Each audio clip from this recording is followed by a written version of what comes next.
Um cordial saudação a todos. Bem-vindo de volta a este curso de autoconhecimento. Este é o tópico número 30 deste curso. O objetivo deste curso é nos orientar para que possamos despertar 100% de nossa consciência. E é por isso que hoje vamos nos debruçar sobre este importante tema, onde explicaremos o método para despertar a consciência. Neste tópico vamos entender por que nossa consciência está adormecida, pois somente conhecendo as verdadeiras causas do nosso estado atual, poderemos entender quais ações podemos tomar para mudá-lo, e também podemos deduzir quais são os métodos que podem realmente nos levar ao despertar, pois atualmente existem muitos métodos, práticas, rituais, substâncias, drogas, etc., que prometem levar-nos a um despertar da consciência, mas que apenas nos levam a cair em níveis mais profundos nesse sonho de consciência. Assim, os objetivos desta conferência serão: que fiquemos claros sobre como nossa consciência está dividida, o que é chamado de consciência objetiva e o que é chamado de consciência subjetiva. E vamos analisar detalhadamente como podemos despertar nossa consciência objetiva, e como podemos liberar e despertar nossa consciência subjetiva. Então, acho que a primeira coisa que devemos esclarecer é o que é objetivo e o que é subjetivo. Podemos dizer que o objetivo é aquele que persegue a finalidade ou objetivo para o qual foi concebido. Todos nós viemos a esta existência com um propósito. A parte da nossa consciência que é objetiva é aquela que sempre buscará atingir esse propósito. Ao mesmo tempo, reconhece que todos neste mundo vieram com este mesmo propósito, que é conhecer a si mesmos. E por isso, procurará atingir esse objetivo, ao mesmo tempo que ajuda outros a alcançá-lo também. Aquilo que em nós é objetivo considerará sempre o ponto de vista de todos, não se baseará em ilusões ou crenças, mas buscará vivenciar o que é real, evitando se identificar com as coisas subjetivas deste mundo. Por outro lado, subjetivo é tudo que não possui um objetivo ou propósito consciente. O subjetivo busca objetivos supérfluos e egoístas, e sempre zela pelo seu interesse particular.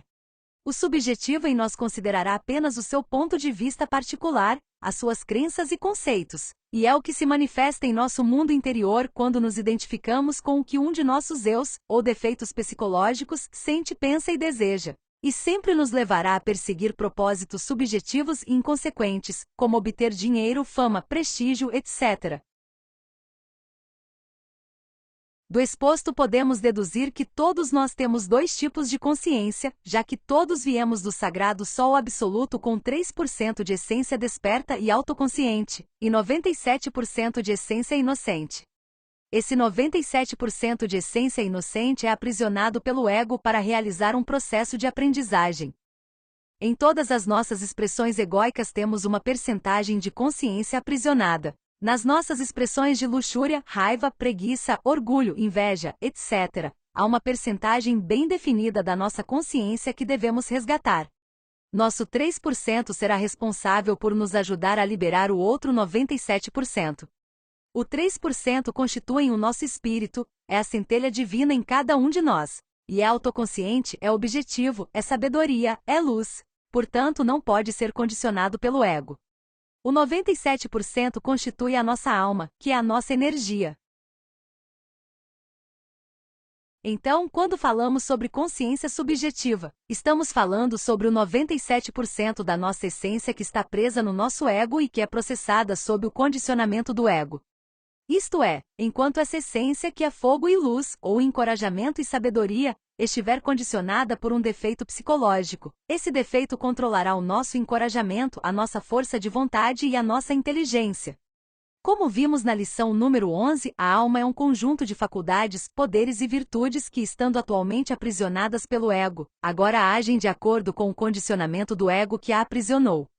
Por exemplo, atualmente a nossa força física está presa pela nossa raiva, e a nossa raiva a utiliza para prejudicar os outros. Nossa potência sexual está atualmente condicionada pela luxúria, e a luxúria a utiliza para satisfazer nossos desejos carnais e nos degenerar cada vez mais. E assim, cada um dos nossos defeitos tem uma parcela da nossa essência subjugada. E como disse há pouco, podemos diferenciar o objetivo do subjetivo, porque o subjetivo sempre zelará pelo seu interesse particular, pela satisfação dos seus desejos egóicos, enquanto o objetivo buscará o bem comum. Por exemplo, quando nos deixamos levar pela preguiça, ela só se interessa em não fazer nada, procrastinar, nos divertir e nos distrair, sem nos importarmos se os outros estão muito ocupados, fazendo sozinhos o que seria feito mais rápido e mais fácil com a nossa colaboração. O mesmo acontece quando somos movidos pelo ciúme, pela inveja, pela ganância, etc. Cada defeito zelará sempre pelo seu interesse particular.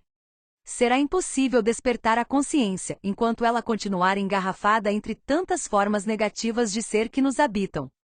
Somente com a morte do ego a essência é liberada, e quanto maior a quantidade de essência liberada, maior será a nossa autoconsciência. Cada vez que deixamos nossos defeitos agirem em nós, e não fazemos o exercício da morte psicológica, nosso ego se alimenta de nossa energia, cresce e tem maior capacidade de nos submeter. Se permitirmos que a raiva se manifeste com frequência, nos tornaremos cada vez mais violentos. Se deixarmos a luxúria se manifestar com frequência, nos tornaremos cada vez mais lascivos e mais perversos. Se deixarmos a tristeza se manifestar com frequência, será cada vez mais difícil sair desses estados de depressão e melancolia. Por isso devemos estar constantemente em autoobservação e praticando a morte psicológica, para eliminar cada um dos nossos defeitos e, assim, resgatar a consciência aprisionada. A outra parte da nossa consciência, aquele 3% de essência autoconsciente que todos nós temos, é a consciência objetiva. O 3% veio com o propósito de se conhecer, não está nem um pouco interessado em saber se temos casa, carro, fama, dinheiro ou bens materiais. O 3% só está interessado em resgatar o 97% da essência presa no ego, resgatando assim toda a sabedoria que aquela essência adquiriu durante todo o tempo em que esteve condicionada, e recuperar todas essas faculdades, virtudes, poderes e forças, para administrá-los conscientemente. Todos nós temos dentro de nós essa centelha divina, esse 3% de consciência, que conhece o caminho para a autorrealização, e que será o nosso guia neste caminho para o autoconhecimento. Infelizmente em nós, seres humanos, esse 3% está adormecido devido ao fascínio que temos pela nossa personalidade, pelas coisas materiais e por tudo que este mundo nos oferece. No entanto, quando éramos bebês, tínhamos esse 3% acordado. E é esse 3% de consciência que dá aos bebês aquele brilho e a beleza natural que os caracteriza. Quando os bebês nascem, eles possuem muitas faculdades, podendo perceber, não só a parte física, mas também outras dimensões. Eles conseguem se lembrar de suas vidas passadas e alguns até mantêm essa habilidade por algum tempo. Os bebês recém-nascidos lidam com a telepatia, e é por isso que um recém-nascido pode fazer sua mãe sentir o que está acontecendo com ele. Como quando o bebê chora, e a mãe geralmente sabe se ele está chorando porque está com fome, ou porque a fralda está suja, ou porque alguma coisa está doendo. E costumamos pensar que é um dom que a mãe tem, mas na verdade é um dom que o bebê tem. Os bebês pequenos também têm a capacidade de ver os adultos como eles realmente são, podem ver seus defeitos psicológicos, suas perversidades, suas intenções, etc. E é por isso que há bebês que choram inexplicavelmente na presença de certas pessoas. E porque ainda conseguem perceber outras dimensões, os bebês também podem ver os próprios defeitos psicológicos, que foram formando ao longo de suas muitas existências, e vê-los como monstros ou fantasmas à espreita no berço, querendo entrar no corpo do bebê. Mas esses defeitos ainda não podem entrar no corpo porque o bebê ainda não formou uma personalidade. E os bebês choram incontrolavelmente e inexplicavelmente na presença desses fantasmas ou monstros e os pais, em sua inconsciência, não entendem os terrores noturnos das crianças pequenas. Mas quando a criança cresce e forma uma nova personalidade, os defeitos começam a entrar e a tomar conta da máquina humana. A personalidade é um veículo energético que se forma por meio da imitação, entre os 0 e os 7 anos de idade. A personalidade da criança se forma de acordo com o país ou região em que nasce, de acordo com os costumes do local, e com o que vê os outros fazerem. À medida que a personalidade se forma, os defeitos vão entrando aos poucos, de acordo com o desenho eletropsíquico da personalidade que ele traz para aquela existência. Por exemplo, se a criança tem em seu desenho eletropsíquico tendência à violência, ao ver o pai maltratando a mãe, e maltratando, ela começa a imitar essa atitude violenta. Então, os defeitos da raiva que ela já carregava de outras existências começam a entrar e a se manifestar nela. E então o garoto começa a brigar com os irmãos e amigos. E quando ele crescer, a raiva dominará essa personalidade, transformando-o em uma pessoa violenta. Mas se ao contrário tiver em seu desenho eletropsíquico a formação de uma personalidade passiva ou submissa, terá a tendência de imitar, no caso deste exemplo, a atitude submissa de sua mãe. E assim ele desenvolve sua personalidade complexa, que acabará se tornando seu jeito de ser. A personalidade nos mantém fascinados pelas diferentes coisas do mundo físico, e esse fascínio dorme o 3% da consciência que estava desperta. Ficamos fascinados pela escola, pelos amigos, pelo dinheiro, pelos filmes, pelas namoradas, pela fornicação, etc. Esquecemos a nossa consciência e o 3% adormece. A personalidade começa a silenciar aquela força interior que nos impulsiona o tempo todo a buscar algo superior dentro de nós. A personalidade é o veículo para a expressão dos defeitos psicológicos. Mas a personalidade é ilusória, devemos entender que não há futuro para a personalidade morre no tempo, mas a consciência nunca morre, pois é eterna. No momento da morte física, 3 coisas morrem. O corpo físico morre, e veremos naquele momento que de nada adiantou termos dedicado a vida a fazer fortuna, e nos prepararmos tanto fisicamente, se no final não conseguiremos levar nada disso conosco. Morre também o fundo vital orgânico, que é a parte energética do nosso corpo físico. O fundo vital, como um fantasma, vai se desintegrando aos poucos, diante do túmulo, assim como o corpo físico também se desintegra. E a personalidade também morre, embora possa demorar um pouco mais para se desintegrar, já que quando era alguém famoso, ou alguém muito apegado à vida, esse veículo energético pode permanecer como um fantasma, vagando por um tempo, e sendo alimentado pela energia daqueles que se lembram dele e choram por ele. Após a morte, a personalidade se dissolverá muito lentamente até se transformar em poeira cósmica. Mas é importante notar que nenhum destes 3 aspectos é consciência. Pois, no momento da morte física, a consciência, o que realmente somos, vai para a 5ª dimensão para viver todo o processo de julgamentos que vimos na lição 2, e para aguardar um novo corpo físico.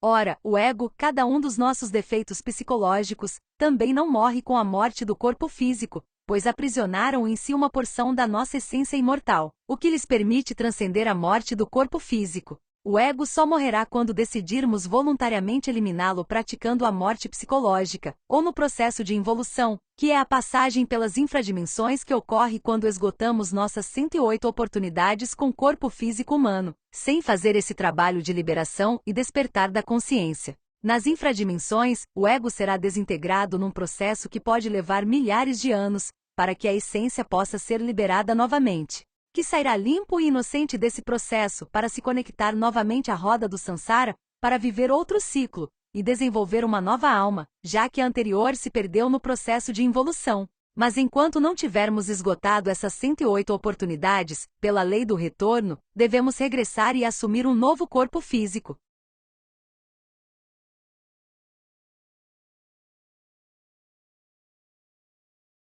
E infelizmente, ao retornar a um novo corpo físico e desenvolver uma nova personalidade, o ego se reintegra novamente. Tudo o que vimos até agora permite-nos compreender que devemos fazer 2 trabalhos diferentes. O primeiro é despertar o 3% da consciência objetiva, e o segundo é liberar e despertar o 97% da consciência subjetiva. Como vamos despertar o 3% da consciência objetiva? A primeira coisa que devemos fazer é começar a trabalhar com os 3 fatores para a revolução da consciência: morrer, nascer e sacrificar-nos pela humanidade. Trabalhamos o fator morrer, ou morte psicológica, quando começamos a nos esforçar para nos observar momento a momento, para permanecermos acordados, para reconhecer nossos defeitos psicológicos e pedir à nossa Mãe Divina particular a sua eliminação. Então começa a despertar aquele poder da nossa consciência, que é capaz de nos libertar de todo o ego, e também começa a despertar a capacidade de nos julgarmos. O trabalho com o segundo fator, que é o nascimento espiritual, ocorre quando começamos a compreender o valor da energia sexual, quando deixamos de expulsá-la do nosso corpo através da masturbação e da fornicação durante a prática sexual. E começamos a nos unir sexualmente com um parceiro estável do sexo oposto, para fazer essa energia subir pela nossa coluna na prática do suprassexo. É através desta prática que poderemos desenvolver todos os poderes e faculdades da nossa consciência. E praticar o sacrifício pela humanidade, que é dar esse conhecimento a todos os nossos irmãos da humanidade, para ajudá-los também a ter as ferramentas para alcançar o seu próprio despertar, fará com que a força do Pai, que é a sabedoria desse 3%, comece a despertar em nós. A segunda coisa que devemos fazer para despertar o 3% é sair do fascínio que nossa personalidade nos colocou pelas coisas do mundo. Conseguimos isso trabalhando com a reflexão e a morte psicológica, todos aqueles conceitos que nos mantêm enredados nas coisas da personalidade, que nos mantêm dedicando todo o nosso tempo e energia na busca dos objetivos subjetivos da personalidade. E que, portanto, nunca temos interesse, tempo ou energia para trabalhar na busca pelo despertar e desenvolvimento da nossa consciência. E o terceiro passo será começar a transferir o nosso centro de gravidade, que atualmente gira apenas em torno das coisas da personalidade, de volta à consciência. E conseguiremos isso à medida que dedicarmos cada vez mais tempo ao desenvolvimento das práticas que nos levarão ao despertar da nossa consciência, como as práticas de meditação, projeção astral, vigiar e orar, negociação de karma, suprassexo, preparação para ensinar conhecimentos, etc. E como saberemos que nosso 3% acordou? Porque teremos o espírito e a capacidade de estar em autoobservação durante grande parte do nosso dia, porque reconheceremos facilmente como a prática dos 3 fatores nos guia para esse regresso ao nosso ser, porque teremos um desejo fervoroso de trabalhar em nós mesmos. E as coisas do mundo e da personalidade começarão a perder valor e a ficar em segundo plano.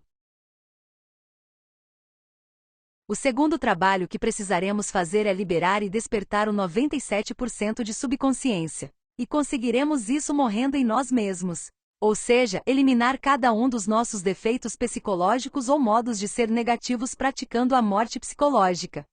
Devemos lembrar que, quanto maior o número de egos desintegrados, maior será a autoconsciência. Quanto menor o número de egos desintegrados, menor será o percentual de consciência desperta. Assim, o trabalho consistirá em manter-nos sempre em estado de autoobservação, direcionando a nossa atenção para o nosso mundo interior, a fim de descobrir os diferentes defeitos que se manifestam na nossa mente, na nossa emoção e na nossa parte motriz instintiva sexual. Observem como esses defeitos têm a finalidade de nos tirar do momento presente e do estado de lembrança de si, para nos levar a nos identificarmos com as diferentes circunstâncias da vida, para desperdiçarmos nossas energias em todo tipo de reações mecânicas. Cada defeito descoberto deve ser julgado, para entendermos que aquele pensamento, emoção, reação, sensação, etc., vem do nosso ego e que, portanto, nossa consciência está presa ou condicionada por esse modo errado de ser. Entenda como isso nos afeta e nos impede de despertar. E a terceira coisa é proceder à sua eliminação. E fazemos isso suplicando a nossa Mãe Divina particular que desintegra esse defeito em cada centro onde o observamos manifestar-se. A cada pedido de morte, liberaremos pequenas porções da essência aprisionada, e gradativamente nosso nível de consciência aumentará, de 3% para 4, 5, 10, 15%, e assim por diante. Até que, através da prática constante dos 3 fatores para a revolução da consciência, alcancemos o despertar de 100% da nossa consciência, alcançando assim a verdadeira iluminação. E esse foi o tema que tivemos hoje. Espero que tenha permitido que você entendesse que quando liberamos a consciência subjetiva presa nos defeitos psicológicos, a convertemos em consciência objetiva. Lembre-se que se você tiver alguma dúvida sobre o assunto, pode deixar nos comentários, ou entrar em contato comigo diretamente, e terei prazer em esclarecer qualquer dúvida que possa surgir em relação ao tema. Sem mais delongas, convido você para a próxima conferência, Criaturas Mecânicas. Uma conferência muito interessante onde falaremos sobre a importância de deixarmos de ser tão mecânicos. Pois, enquanto permanecermos criaturas robóticas, agindo sob a programação mecânica do nosso ego, não conseguiremos despertar a consciência. Até a próxima vez!